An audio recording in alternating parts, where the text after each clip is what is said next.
आइए मित्रों बताते हैं भारत में है सबसे ज़्यादा गुलाम। भारत में विश्व के सबसे अधिक 1,40,00,000 लोग गुलामों जैसा जीवन बिता रहे हैं। ये दावा किया है ग्लोबल स्लेवरी इंडेक्स में। इस सूची के अनुसार दुनिया भर में करीब 3 करोड़ लोग गुलामी की जिंदगी जी रहे हैं। हालांकि जनसंख्या प्रतिशत के अनुसार सर्वाधिक करीब 4% आधुनिक गुलाम अफ्रीकी देश मारितानिया में हैं। 162 देशों की स्थिति बताने वाले ग्लोबल स्लेवरी इंडेक्स 2013 की नई वैश्विक सूची में ये बात सामने आई है। लेकिन इस सूची में यह भी कहा गया कि कुल जनसंख्या के अनुपात के हिसाब से यह आंकड़ा मारितानिया में सबसे ज़्यादा है। यहाँ की 4% आबादी गुलामों जैसी जिंदगी जी रही है। रिपोर्ट तैयार करने वालों का कहना है कि इससे संबंधित देशों की सरकारों को गुलामी की छिपी हुई समस्या से निपटने में सहायता मिलेगी। गुलामी की आधुनिक परिभाषा के अनुसार यह सूची ऑस्ट्रेलिया की अधिकारों के लिए काम करने वाली संस्था वॉक फ्री फाउंडेशन ने तैयार की है। इसमें कर से संबंधित बंधुआ मजदूरी, जबरन शादी और मानव तस्करी शामिल है।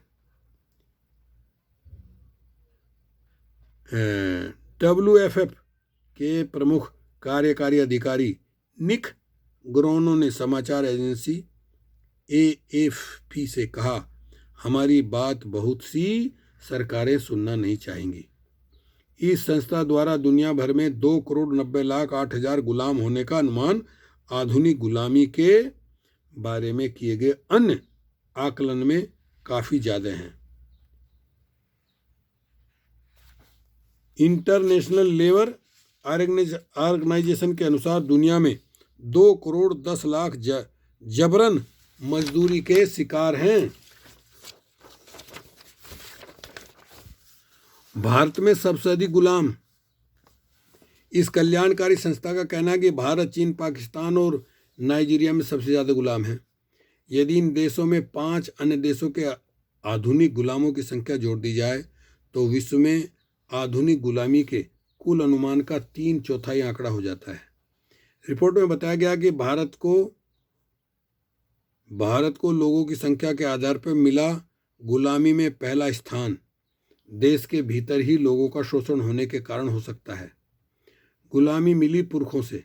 सबसे अधिक अनुपात के हिसाब से मारितानिया को पहला स्थान इसलिए मिला क्योंकि वहाँ बहुत से लोगों को गुलामी अपने पुरखों से विरासत में मिलती है। सूची में मारितानिया के बाद हैती को दूसरा और पाकिस्तान को तीसरा स्थान दिया गया है।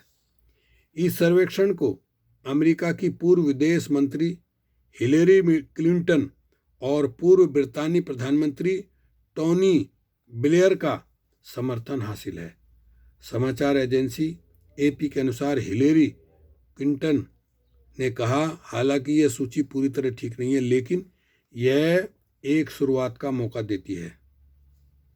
उन्होंने कहा, मैं विश्व के नेताओं से अपील करती हूं कि वे इस सूची को देखें और इस अपराध से निपटने के लिए अपना ध्यान केंद्रित रखें। ओके, शुक्रिया, धन्यवाद।